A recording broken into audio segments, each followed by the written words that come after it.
Hello, ladies and gentlemen， 我是我金哥，看看是不条的有个缺德，欢迎收看今天的中国有节拍 Number 5。我有最厉害的防癌针，你打不打？你怕癌症吗？怕，我很怕。相信平常吃的健康，作息正常保持运动，那就可以减少得到癌症的机会。不过现在出了一种打了就不会得到癌症的防癌针，那你信不信呢？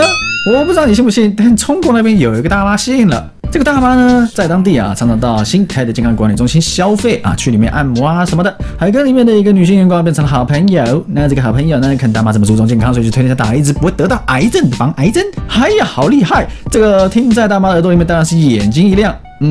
毕竟我赚了那么多，就是不想得到癌症嘛。好，那这个好朋友跟大妈说哎呀，我算内部价格给你原本我一针要人民币120万，540万台币现在一针我算你38万台币171万就好，好便宜，给他打下去。好，那这大妈呢，钱就直接给他吹了。不过我就问，各位，你去看医生的时候，你有听过医师或药师跟你说，我现在开药给你但因为我们认识，所以我给你打个7折你有听过这种事情吗？药品或者是什么正规的那种治疗还可以打折那个医美的或者是那种私人开的诊所那就算了这种很重要的东西这还可以这样搞的，我第一次听说。好了，那后来大妈的家人发现大妈的花费怪怪的，奇奇怪怪的，这什么前后20几万人民币就这样子不见了。后面追问之下才发现大妈跑去打了防癌针，防了个大头针，怎么可能有这东西？后来家人就报警，然后逮到了这一群人。那这大妈的好朋友呢，原来是跟一群人一起想诈骗大妈那警方在调查中发现呢，他们要注射到大妈体内的东西，你们知道什么东西吗？是可乐。OK， 可乐瓶大概人民币10块或5块，我不知道，反正绝对不会超过台币100块嘛。结果呢，他们竟然想卖个38万人民币，不愧是大中国，数学都是高利贷教的，教得好。而更有趣的是，这一群想诈骗大妈的人虽然说可乐在手，但他们也不敢打进去，因为他们也不知道可乐打到身体里面会发生什么事情，所以呢，他们只敢做样子。这年头就是当诈骗者都不用先做功课的吗？这几个菜逼吧，先进去监狱蹲个几年再出来学吧。我真不知道该说他们有良心还是没良心。有良心的话呢，他们不敢把这个歪勾起床的东西打进血液里面，怕出事，算他有良心。但他也没有良心拿这个成本不到10块钱人民币的东西跑去拐骗大妈38万人民币，搞得我有点精神分裂Number 4， 小粉红集体叛国。俄罗斯跟乌克兰打到现在还没打完，而最近乌克兰有一些逆势反打的局势，看来俄罗斯真的是垂死挣扎垂死挣扎。好，那在垂死挣扎之间呢，俄罗斯总统普京发布了动员令要让俄罗斯的男人们上战场干下去结果呢，一大堆人赶快买机票绕跑，或者是跑到邻近国家假装自己不在，那把视角拉回来台湾跟中国，我们这2国也是很有可能爆发战争的2个国家。对，2个国家小粉先不要崩溃，你先看看你们自己国内是什么声音那这边中国网站 Bilibili 就有一则影片想要测试一下中国人的爱国心。这个影片的内容是在说，假如国家发生战争，你会出钱还是出力呢？不过很酷的是多数中国人在下方留言是好笑的，例如他要出2个吴京。吴京什么东西呢？吴京就是演战狼的演员，意思就是出2个嘴炮哥吧，出2个用嘴巴爱国的或者是我愿意出国我不出钱也不出力我出国。果然我没看错人，中国也跟台湾一样只要是能够用键盘的，我们一律用键盘解决，除非要去尿尿才会站起身来。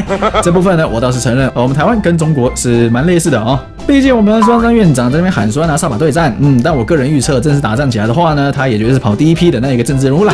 别以为民进党治国，我们就一堆人民脑袋跟着转绿。No， 现在是很多中立选民、理性选民崛起的年代，不偏蓝也不偏绿，我们理性分析一切。很多台湾人还是很有 sense 的，这点看起来的话，中国那边也的确是蛮多人也类似了看来他们的党国教育，可能得再加强通通有出这些言论的什么出键盘的啦，出五金的啦，出国的啦，通通抓去新疆再教育，好不好？这些人教育水准低落，知识水平不高通通抓去新疆重新再进修Number 3，4000万存款放定存，结果变成0。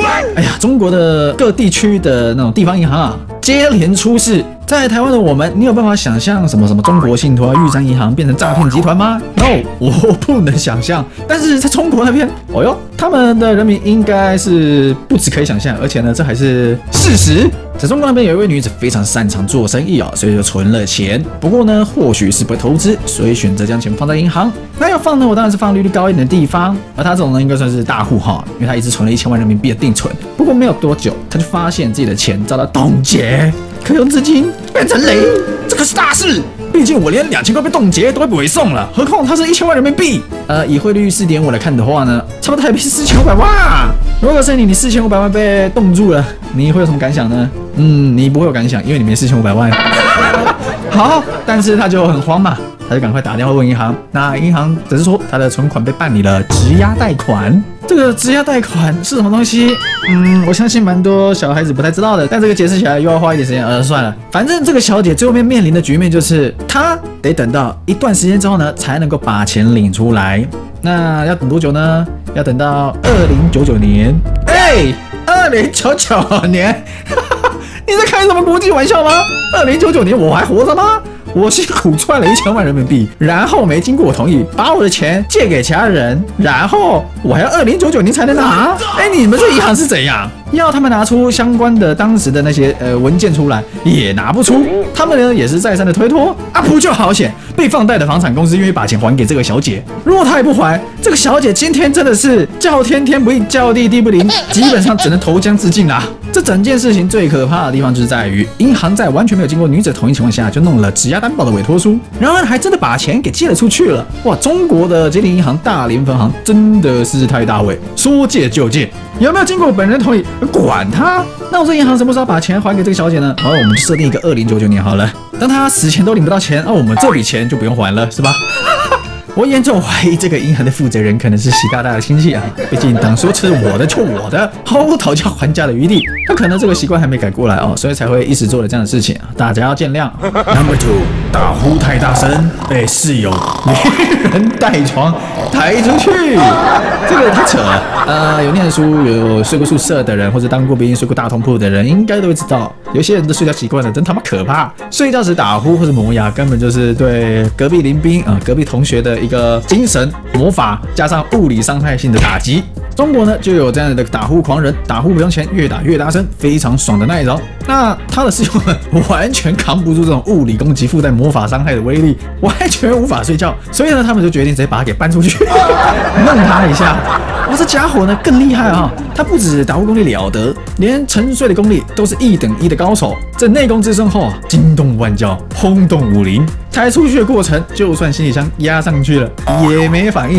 然后他的室友呢就把他连同行李箱，连同他的床垫，整个给他搬到走廊那。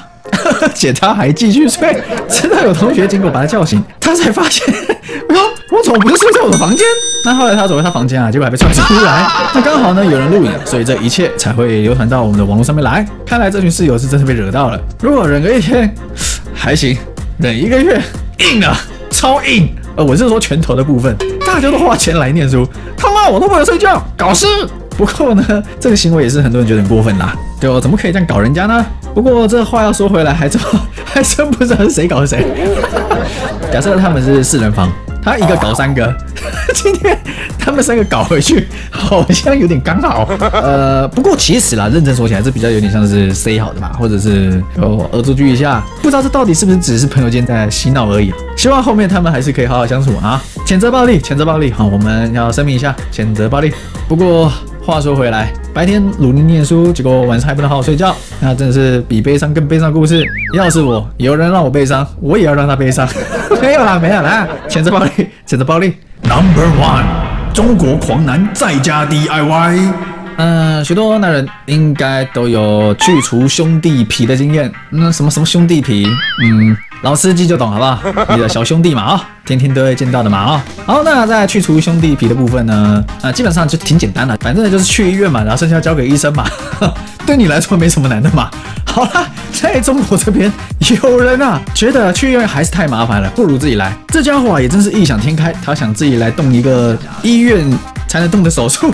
那他为什么有这个念头呢？是因为他们那边网络竟然有卖叫做皮包切割缝纫器。那前面2个字你自己导过来吧，反正就是可以自己割的那个东西啦。他看到这东西之后呢，就医院也不去了，直接买来自己 DIY。这家伙也真是个狠人啊！平常打个篮球被篮球 A 到下面啊，轻则跪下去啊，痛则直接眼泪喷出去。但这家伙就直接拿着网络上面，而且是他们当地买的 ，Made in China， 我不知道这个，不知道这可不可靠。反正他眼睛不眨，打下去，而且是在完全没有消毒跟麻醉的情况下，那你觉得怎么样呢？当然就是出事啦！他不止超痛，而且还鲜血狂喷。他更酷的地方是，他也在网上面求救他的兄弟，直接将状况呢 live 给他的好友。不知道怎么办？还能怎么办？赶快看医生啊！天才！最后这家伙也还是去了医院，早去晚去都得去，你不如一开始就去。后面去医院有医师替他处理，最后面呢成功止血。那我就问，怎么会有你这太天才了！而且发明这玩意的人呢，也这么天才。你们是怎样？这个去医院啊？好吧，他们那个医院可能跟我们台湾不一样，我们台湾健保实在太 nice 了，世界 No.1， 一大堆老人去医院跟去自己的书房一样。但国外呢，可能不是这个情况，好吧？想到这边，我能够理解了啊。这兄弟外皮去除枪，也真是神发明啊，神发明！怎么那边会有这么多这么狠的家伙？如果中国跟他们打起来哈，我可能得开始考虑要不要跟他们打。平常他们就在做这么凶猛的训练，我们台湾人打得过？我靠！然后你看前面那些超猛的啊，睡觉打呼太大声，直接连人带床垫啊，带行李箱直接扛出去丢掉。然后还有这一个嫌这个兄弟皮太长，直接自己买枪回来把它 DIY 掉。然后还有那个可乐想把它当发黑针打到身体里去了啊，各种奇珍异兽啊，我们台湾能够对付吗？我开始深深怀疑啊。好了，那我们今天影片就到这边了。如果你觉得这个兄弟啊自己买枪回来 DIY 真的是天才，那就帮这部影片按个赞。影片最后面墨镜要提醒你，墨镜最近开了各自不同的类型的频道了，鬼故事有鬼故事的，游戏有游戏的，知类型有知类型的。如果你有喜欢看的特定的类型的影片的话，那千万不要忘记去订阅这一些不同的副频道。以后墨镜将把这些不同类型的影片发到各自该有的频道去，以后就不会在主频道看见了。所以千万不要忘记，赶快去订阅这些不同类型的频道，追踪起来，开铃铛。那我们就明天再见了 ，See you tomorrow，拜拜。